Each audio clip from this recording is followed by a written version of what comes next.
You are now listening to theGrio's Black Podcast Network, Black Culture Amplified. Hello and welcome back to Writing Black. This is your host, as always, Maiysha Kai, lifestyle editor here at theGrio. And today I have a pair of guests who I'm super excited to talk to. You will be very familiar with at least one of these guests, but really should be familiar with both. This is Kevin and Melissa Fredericks, also known as Mr. and Mrs. KevOnStage. And by KevOnStage, I mean the NAACP nominated KevOnStage. That's 2023. Yes. And Melissa's also nominated as well. Listen, and I missed that part. So please forgive me, Melissa. No worries. We've got a pair of influencers here. That doesn't always happen for us. And a pair of influencers who are not only married, but have written a book on the topic called Marriage Be Hard.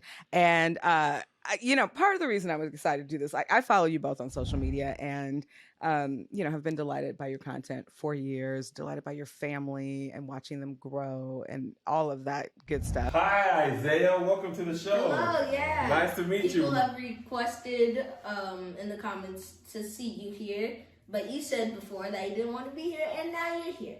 So that's great. I know your podcast, The Love Hour. I know you're no longer doing it, but, we were happy it was there. And as somebody on the precipice of marriage myself, that's a new disclosure to our listeners. But, we're not here about that. I was very interested in Marriage Be Hard. So I'm going to just start right in. You've been talking about love for years, but why did you feel it was the right time to write a book on this? And 18 years into your marriage now, or maybe going on 19, I would assume, but now that the book has been published, why did you feel the time was right to really put this to the page and bring this to your respective audiences and hopefully new ones? Yeah, I think we had been doing the Love Hour podcast and we knew we were sunsetting that. And I think we wanted to kind of encompass everything we had learned up until that point. Mm-hmm. We definitely wanted to write the book that we wish we had to read before we got married. In our early parts of marriage, we would be asking questions about marriage and, hey, man, this is not going right. And everybody around was like, no, this is perfect. This is fine. Y'all going to just make it to year 2, year 5, year 7. Like, yeah, but how you get there with the intact, how you handle this and that there. And I think that's our book, much like our like the podcast, was about being honest about our relationship as it was happening. Marriage Be Hard isn't a book from two people on the mountaintop of a successful marriage looking down at you and telling you, here's how you get up here, kids, while you struggle. It's about people who are climbing alongside you saying, hey, that rock right there is sturdy, but the one over there is a little loose, so don't grab that one. And I think that authenticity is what drew people to the book, is that we were really trying to be as open and honest about our relationship in the hopes that, people could glean from us and, we could help where we could while we navigated the world as it was. If you and your spouse are going to build a healthy life together, you will need to get comfortable visiting and revisiting a whole range of topics together. From infidelity to sex to the way you navigate fights and disagreements. You're even going to have to talk about talking. Yeah, I think with the Love Hour being however many episodes we did, I don't even know. Sometimes people need a central location of some of the best information that we were able to offer through the Love Hour.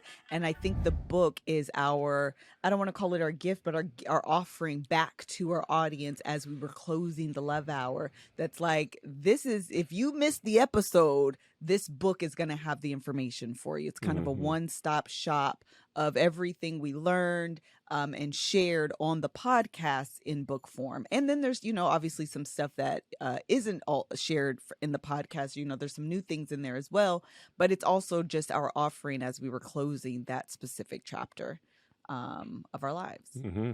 Well, obviously being partners in life and in work is no small feat. And I think, you all do a really artful job here of, not just taking us through the trajectory of your relationship, but the trajectory of what partnership really looks like, and that it's something that has to be even the most powerful of couples, because we always, power couples are so aspirational. I think you guys are aspirational, but what that means to have to kind of like level up together again and again and again and readjust again and again and again. And I want to really like dig into that whole thing, because I think like one of the most refreshing things I found about the book was that we hear both of your individual voices. It wasn't just like, oh, we're just gonna, write a thing and put both our names on it, and maybe there's a ghostwriter. We don't know. Like we really got these individual takes from each of you, these individual perspectives of unique situations that I think almost all of us have encountered. And, tell me about the process of writing this book, like how you came together to kind of craft these, what ended up being a really great and unified piece. Thank you. Definitely a ghostwriter. Listen, shout out to the ghostwriters, because and I want to have more of them here on Writing Black, because people do not credit them enough, and I love it when people do. Yes, on that. Yeah, shout out to her. She was actually really, really phenomenal, actually, and intricate. Who is your ghostwriter? Just so we know.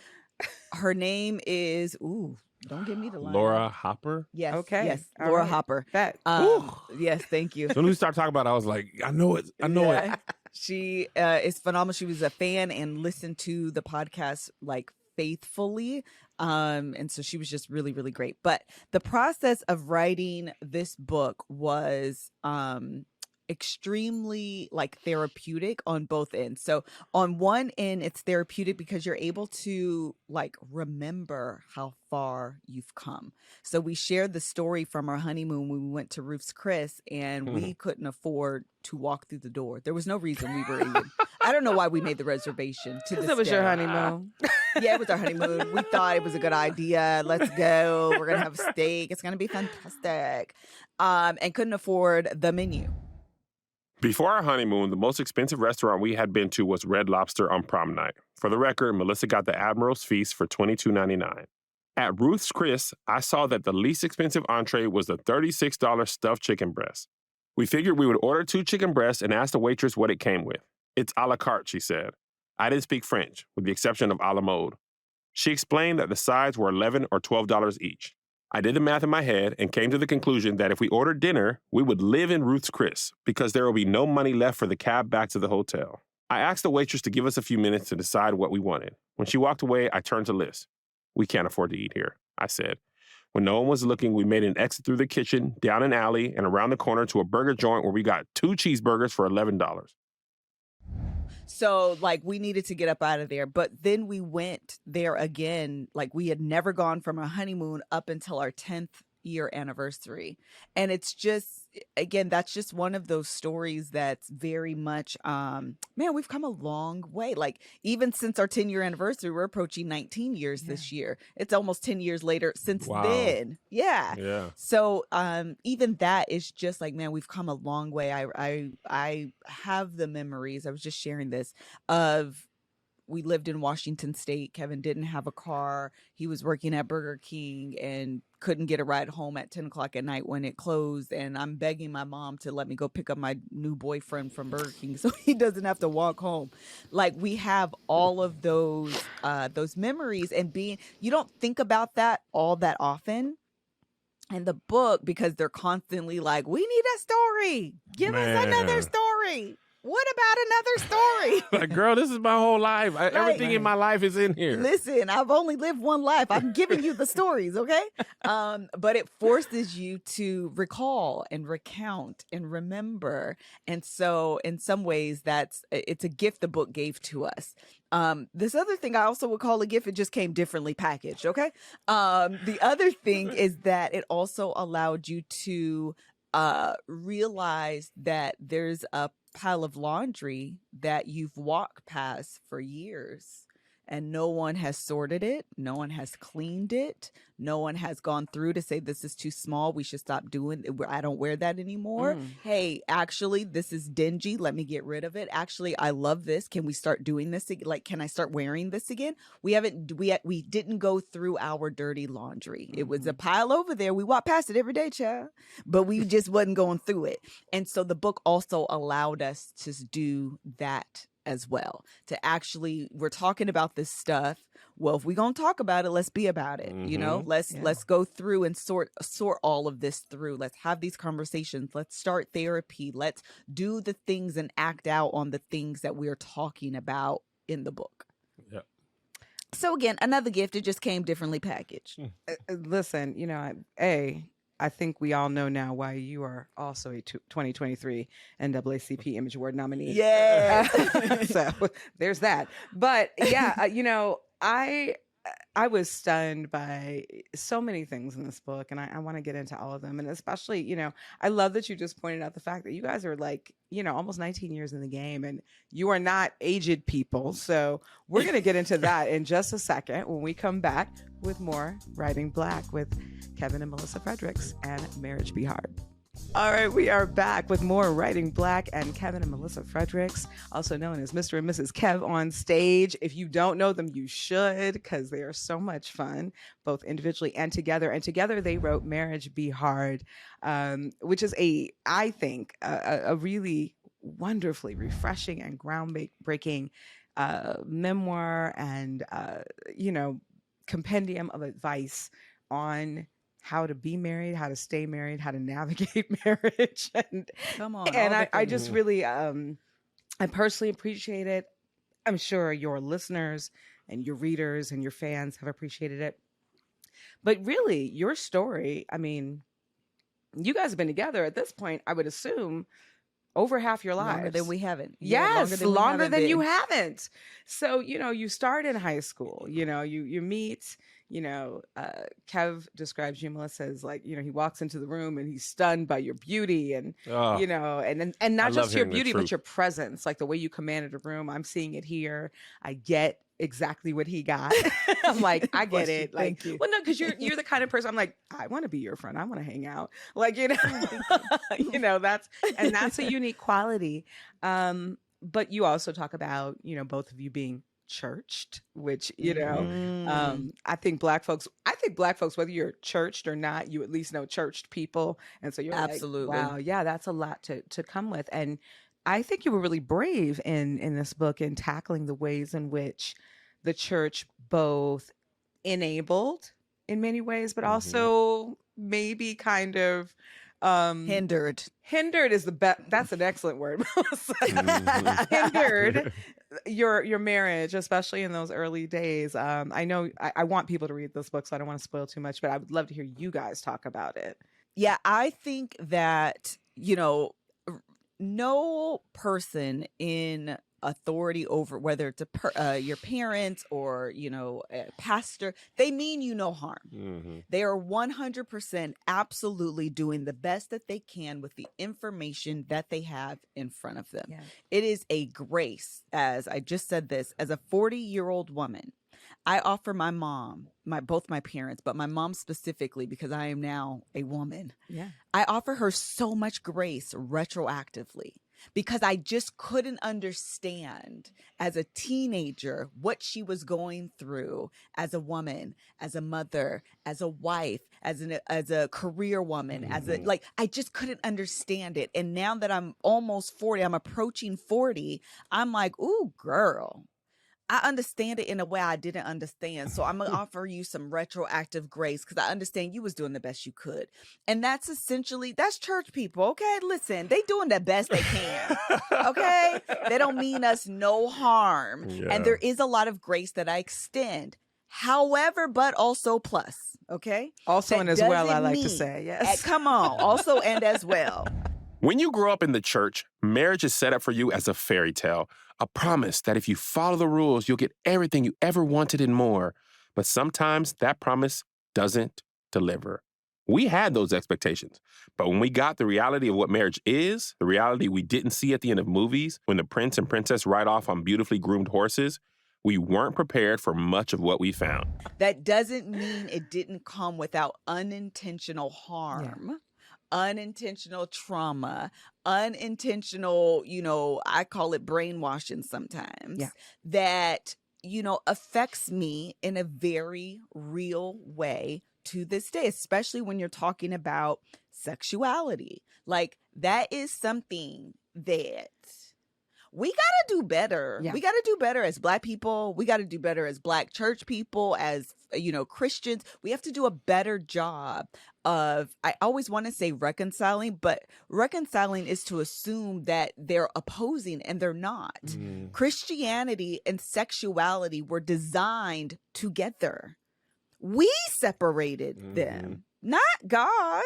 And for some reason, we have surrounded sex and sexuality with so much shame that even when we're talking about, marriage, and, that's where Christians believe that sex is, that's the sacred ground in which you can enjoy sex, and you're still walking in shame. Right. That we're doing something wrong now. Come on. Yeah. We're doing something wrong. We have to do better about teaching people to enjoy sex, to explore their bodies, to recognize it as something that God created and said was good. Yeah, no, I love that. I went off on a tangent a little bit. You really didn't, though, because one of the things I loved about the book, actually, Kev, it was your take as well, where it's like, God didn't just create marriage, or unions. God created pleasure.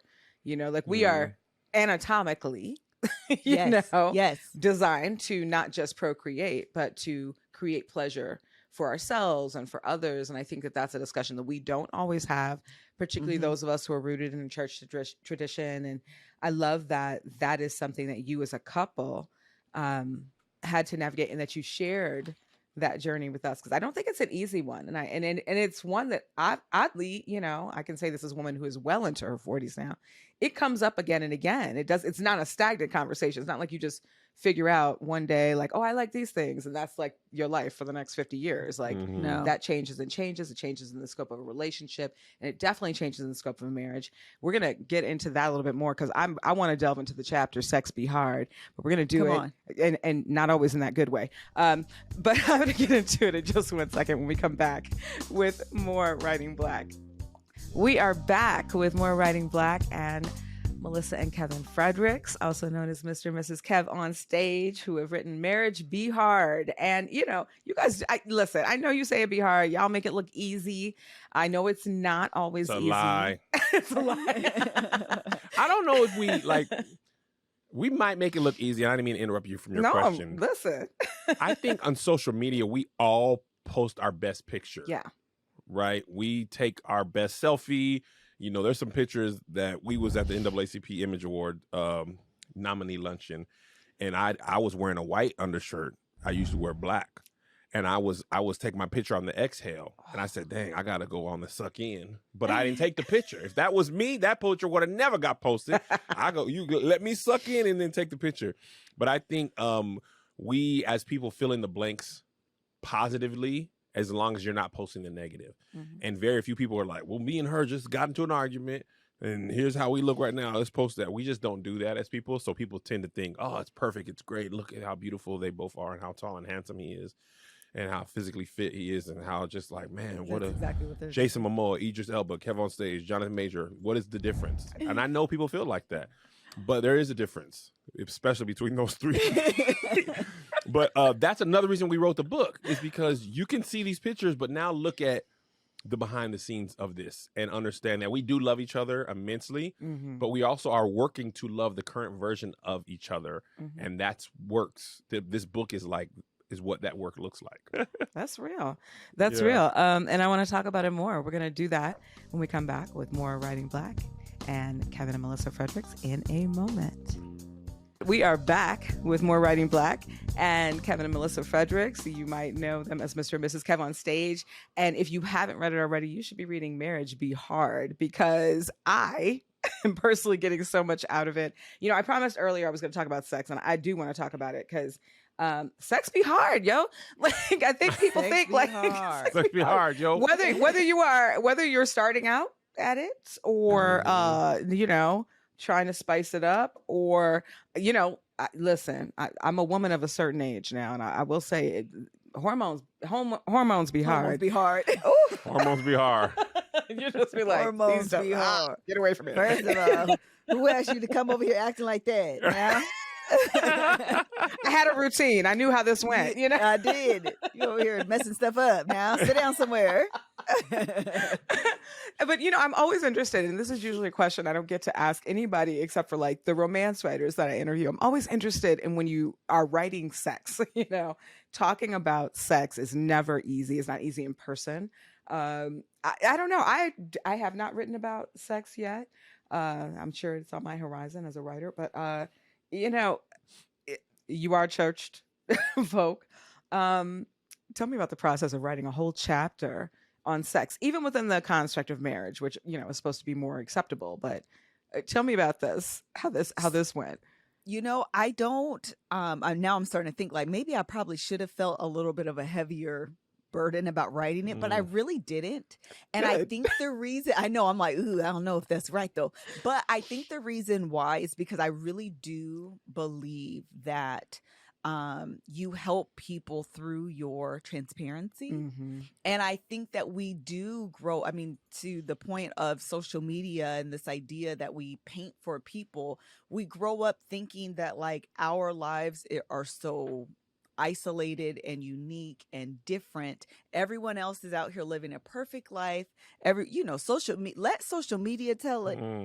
People have a new outfit every single day when they work out. Man. Their refrigerators are neatly and nicely organized.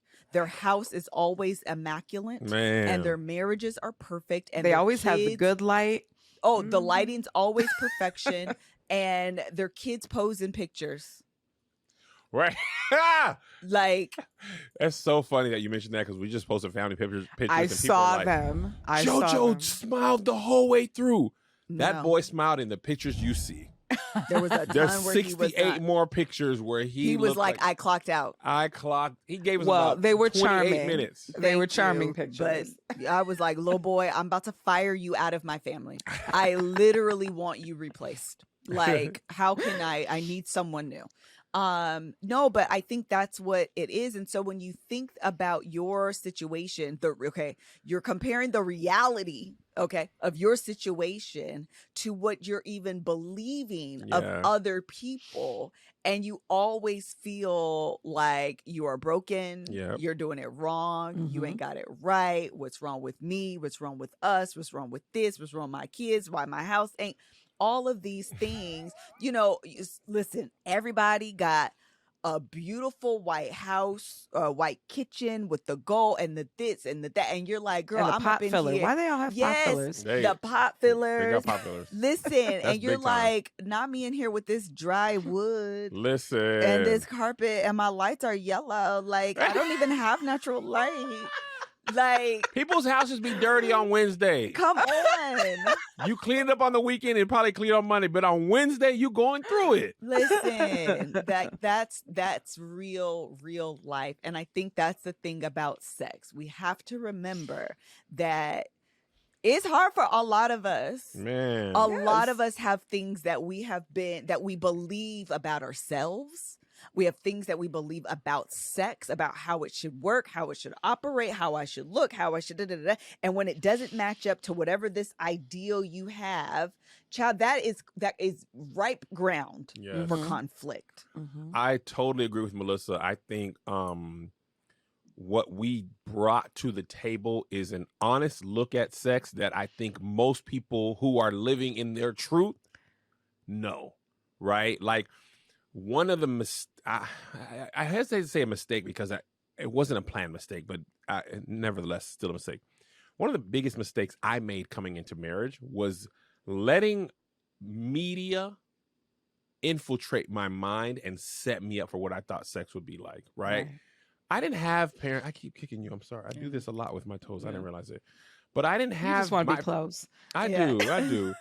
I just want to love on her. My parents weren't telling me, well, son, you know, I know movies make it seem like you're going to have sex every day. Me and your mother, you average about, 3 to 7 times a month, right? Nobody was telling me that. In the movies, it's hot and steamy as soon as you come home from work. So I'm expecting hot and steamy as soon as you come home from work. And the biggest problem was when we went to the honeymoon, we delivered on the promise of the premise, right? Because we down in San Francisco, having time of our life. What I didn't anticipate is real life. You come home on Tuesday, and in Washington, you know, in the fall, it's dark, pitch black at 4:30, and Melissa done worked all day, and I done worked, and she got to cook or I got to clean her. And that's not happening on your honeymoon. And then the real life starts to set in, but that part isn't shown in the movies. And my parents didn't warn me, and nobody at church warned me, and that's now my reality. So Melissa and I were like, why don't we talk about this part as well, so people at least know what to expect, and they have something else to throw into their mind when you throw in the movies and the 50 Shades of Grey and whatever you've watched and Players Club and Love Jones and all that stuff. Throw in that sometimes y'all gonna have sex and it's just gonna be real quick because she loves you and real quick because he loves you, and y'all just gonna have a fast food burger of sex. Every night ain't the 2-hour experience at the steakhouse. Right. It ain't Ruth's Chris. Every time ain't Ruth's Chris. Some days it's just, well, I got to stop by Chick-fil-A and get these nuggets because I don't feel like cooking and I'm hungry. Sometimes it's going to be like that. And you're going to listen. Your stomach going to appreciate them all. But I think that's kind of how our approach was, so that you would understand if you're reading that this is a more accurate look at what your life is going to look like. And that's going to change when you have kids. It's going to change when she's pregnant. After pregnancy, the kids age, grow. With health issues, that's all going to be changing, along with everything else in your life changing. So that was our approach. I love it. We are going to get back into that. And another word that comes up a lot in this book, which is vulnerability. So I want you all to meditate on that, Mr. and Mrs. Fredericks. And we will be right back with more Writing Black. All right, we are back with more Writing Black, and Melissa and Kevin Fredericks, who, I'm just so delighted to have you guys here. Having a good time. We really pull in, I love that. I love hearing that. We really try to pull in, writers from across genres, across experiences. And this is just so refreshing to me to have a couple on, because we don't typically have more than one writer on at a time. So this is exciting. And to have you all giving us, such a lens into your relationship, I think is really fun too, because again, both of you are well known on social media. Both of you are great at what you do. But you really are letting us into the mechanics of what makes your marriage work. And I think, some real tools that those of us who are navigating marriages ourselves, or even just, committed relationships can use to make them work. And, transparency is huge, but another word that comes up a lot in Marriage Be Hard is vulnerability. And I think it comes up a lot for a reason. I think it's the hardest thing for most of us to navigate, even those of us who are out of relationships. We look at the way social media works these days and the posturing that people do. And I really think a lot of that is due to a fundamental lack of empathy, but to have empathy requires vulnerability, right? It requires being in touch with your own emotions. So I would love to hear about how each of you in your own ways discovered how to make vulnerability a regular component of your lives and your marriage. Sure. You want to jump in? Go ahead. You start. For me, I remember Melissa's request for more vulnerability before it was worded that way. It started off as, I want to have more deep conversations. I feel like we're not connecting as much. So, my first answer to that was, when I come home from work, I'll turn my phone off and I won't be distracted, because I was only answering to the connection part. That wasn't quite it. And the deep conversations, I'm like, girl, we used to do that when we was young, on the phone all night, you know what I'm saying? DVD, you know what I'm saying? I know you now, right? And that wasn't quite it. And then as we aged and learned more, the words were vulnerability, and what that looked like for me to her was sharing my excitement, but also my fears. Yeah. Right. At that point, I was still under the belief that a man held his problems in and he didn't share any fears with his wife. That's what a man did, because that's what my dad did. He didn't share any issues like that. So to be afraid was to be weak for me. But to share that fear with my wife was to be vulnerable. So it's still a work in process. We were just having a conversation last night. Melissa had asked me something, And I was dancing around the question and the answer, and she just kept asking and asking and asking, not in a nagging way, but like in a direct, well, let me be clear. Here's what I'm asking. Well, let me be even more clear. Here's what I'm trying to get at. Here's what I'm trying to solve for. So that allowed me to realize I wasn't really being honest, or I was being honest. I wasn't being vulnerable, right? Because I was trying to protect her or trying to protect myself.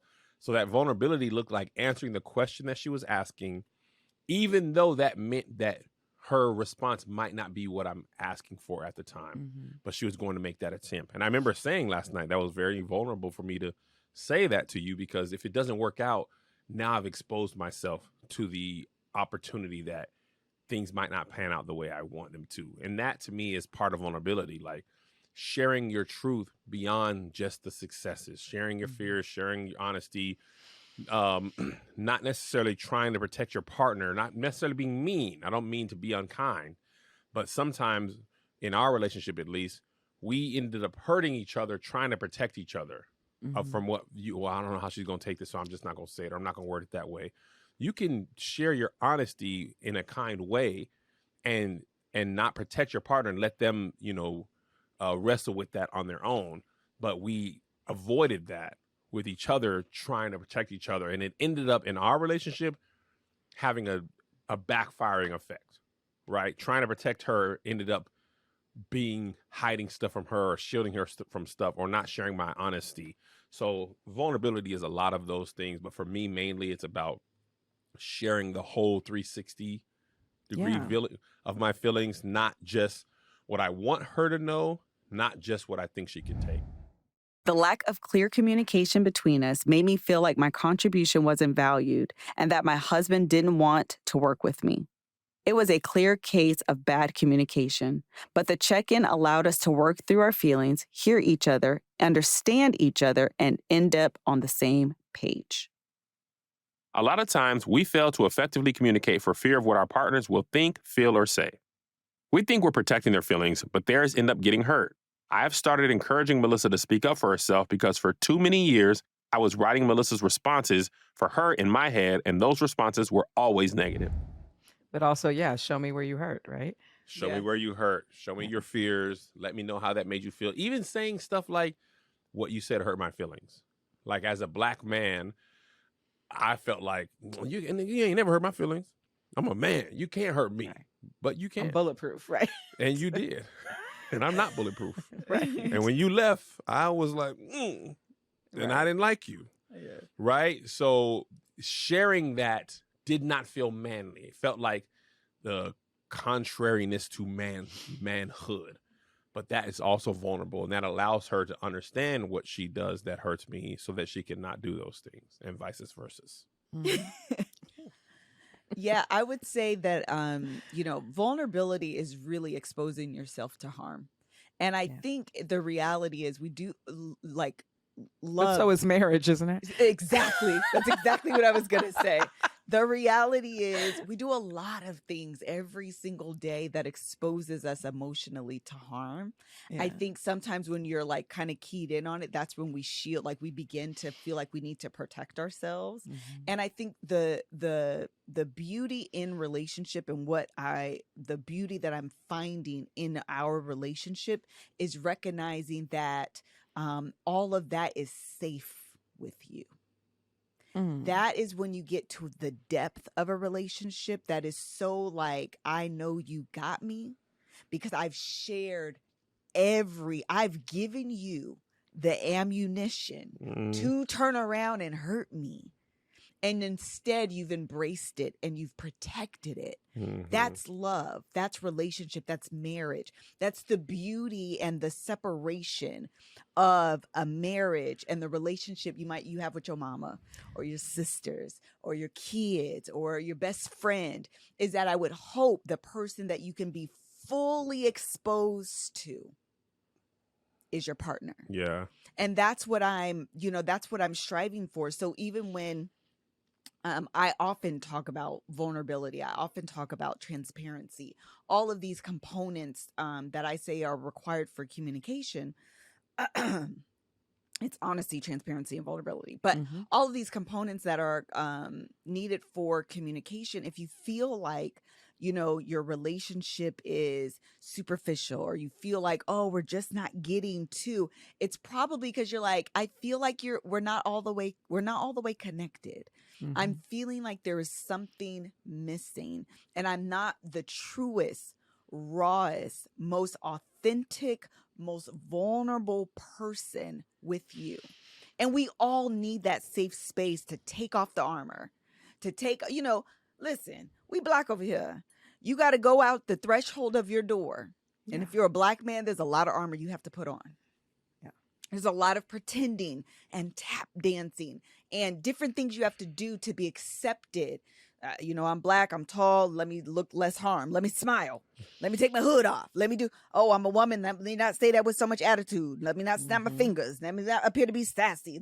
Girl, with my partner, I should be able to just be. I should be able to just be. And that form of being is vulnerable, because I'm going to let you see me, not in the performative me that I have to do when I leave the threshold. I get to be authentically me, and you get to decide if you like it. You get to decide once you see it if you're going to stay with me and love me in spite, despite, and because of. Yes. That's good. Yes. That was really good, Liz. Yes, you better preach. I mean, I was sitting there and I was like, that's right. Because jumping the broom and walking over that threshold are two different things. Come on. Man, I really appreciate that. That was really, She's very profound.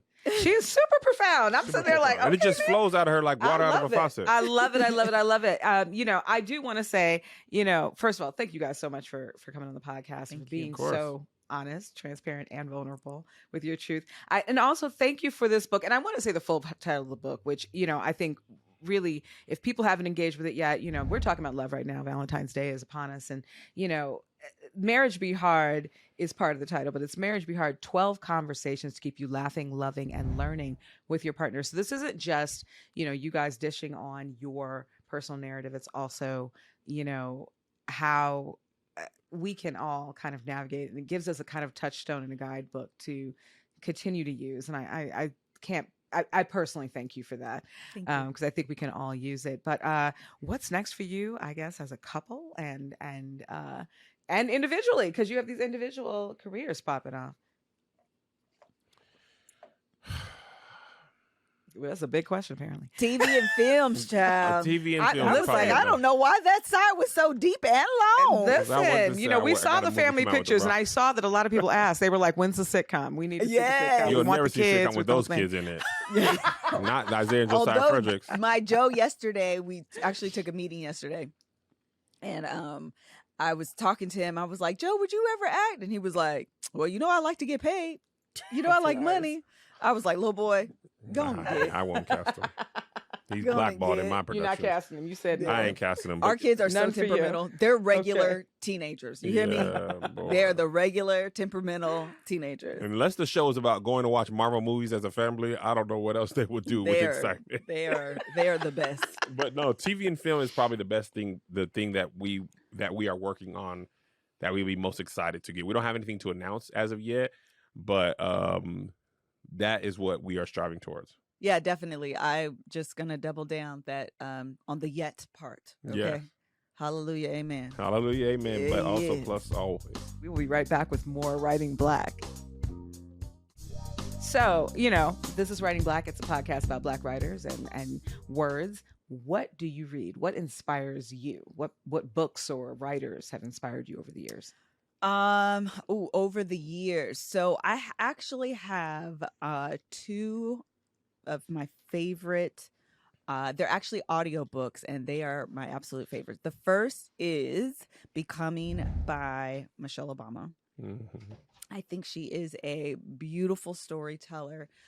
She just shares a lot of her life, her life's lessons, being a wife, being a mother, being a Black woman in politics, just sharing all of the things that is just like super, super relatable to me. And the audiobook specifically was just so beautifully done. It's just one of those experiences that I feel like audiobooks should be, is Becoming. The second, because I'm such like I'm not all the way into fiction. I prefer nonfiction and like memoirs and self-help books. So the other one would be Will Smith's Will. Is another book where I feel like he is just sharing his life. He shares a lot of his life's learning lessons, and it's very introspective and reflective.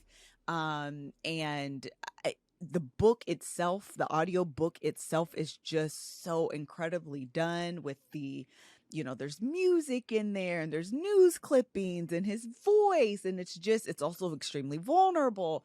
Those are just, things that I aspire when I think about a book, an audiobook. Those two books they just do it for me. I was going to say them two books exactly as well. You read Becoming? I did. Okay, then. And I would like to add Tabitha Brown's Feeding the Soul. Come on. Yes. It was a great audiobook. I thought I knew a lot about Tab, and I did, but the book let me know there was a lot more that I did not know, and her story to freedom and becoming who she is was very inspiring. So, and her voice is just really great on audiobook. So that was one I enjoyed. I think I listened to that in one sitting. I love that you guys actually highlighted audiobooks, because I think we talk a lot about writing and that is valid. But I think, we already shout out the ghostwriters, words make it to the page in all sorts of ways. And the personalities that drive those books and those narratives are important too. And that was one of the things I did love most about Tabitha's book. I have the hard copy and I listened to it on audiobook, and being drawn in by her voice and her own telling of her stories, I think is so powerful. So I love that you highlighted that. Nobody does that. So I love that. Audiobooks that are read by the author are just a different experience. Yes. I totally I mean, if you're, I love a good pen and paper book too, because we like to highlight and do the things. But hearing a book from the author in their voice, so you can hear the intonation and when their voice catches, when they're, something sad is about to happen, or even I cried a little bit when we were doing ours, being able to authentically capture some of that emotion, I find it to be really, really beautiful. I agree. And and this is a good time to highlight that when, if you're not going to pick up the hard copy, Marriage Be Hard is available on audiobook, and it is read by Kevin and Melissa themselves. So you can get their narrative firsthand from them. So, thank you so much. Thank you. We had a great time. So thank you cool. for having us. I love that. I aim for you to have a great time. So thank you so much. Kevin and Melissa Fredericks on Writing Black. Y'all check out Marriage Be Hard. Check out KevOnStage. Check out Mrs. Kevin on Stage. And we'll be looking for y'all at the NAACP Image Awards this year. So we'll be there. We will be good luck. Thank you. Well, I think we can all agree that was a really fun conversation. And, I'm always down to talk about love. And, I love that Kevin and Melissa referred to Tabitha Brown and Feeding the Soul, because that is also a book that is, not as much about relationships per se, although there's a lot of that in there, but it's definitely about love and self-love and self-fulfillment. But if we want to talk about love, I always go back to this book. This is all about love, New Visions by Bell Hooks. And, as I recommend my favorites every week, this is one of my all-time favorites. And I think everybody should get into it. This is about love of community. It's about love of each other. And I really think that everybody has something to gain from reading this. So those are my favorites for this week. And tune in next week for more Writing Black. Thanks so much for joining us for this week's episode of Writing Black. As always, you can find us on the TheGrio app or wherever you find your podcasts.